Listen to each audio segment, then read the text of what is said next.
Сәлем достар, менің каналыма қош келдіңіздер. Бүгін мен сіздерге баклажаннан жасалатын осындай керемет болып шығатын икра салатын көрсететін боламын. Өте қарапайым жасалады.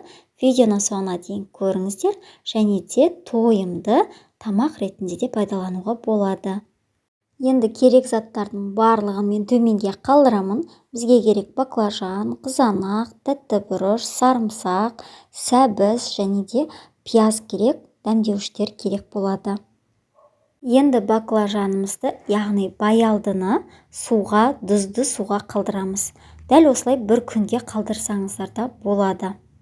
Салатымызды бастамас бұрын барлығын мен ет тартқыштан өткізіп жатырмын. Неге сәбізді өткіздім, қазір баялдыны өткіземін. Сіздер өз қалауларыңыз бойынша, яғни майдалап турасаңыздар да болады. Баялдыны осылай суынан жақсылап сығып аламыз. Оны да ет тартқыштан тартамыз. Тәтті бұрышты да, қызанақты да, сарымсақты да мен барлығын өткіземін. Неге енді қазанымызға майымызды құйып қыздырамыз. Қызып тұрған майымызға пиязымызды салып, жақсылап араластырып 10-15 минут түсі өзгергенше қуырамыз. Одан кейін үстіне сәбізімізді саламыз, оны да жақсылап қуырамыз. Енді бұның үстіне біздің баклажанымызды салып қуырамыз. Барлығын қуырып аламыз. Ешқандай су құймаймыз. Мінекей қуырамыз. Түсі осындай болып өзгереді түрі. Енді мен үстіне қызанақ және де тәтті бұрыш екеуін бірге салып жібердім. Ет тартқыштан өткізілген бұларда. Оны да құйғаннан кейін жақсылап қуырамыз.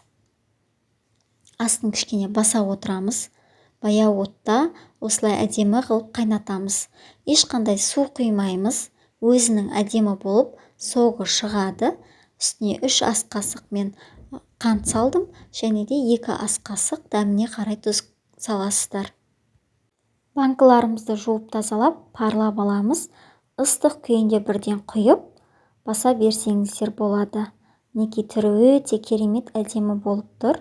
Мен толық 40 минут қайнаттым. Қуыруымен 40 минут болды. Осылай пайдалана берсеңіздер болады. Ас болсын. Және менің каналыма тіркелуді ұмытпаңыз.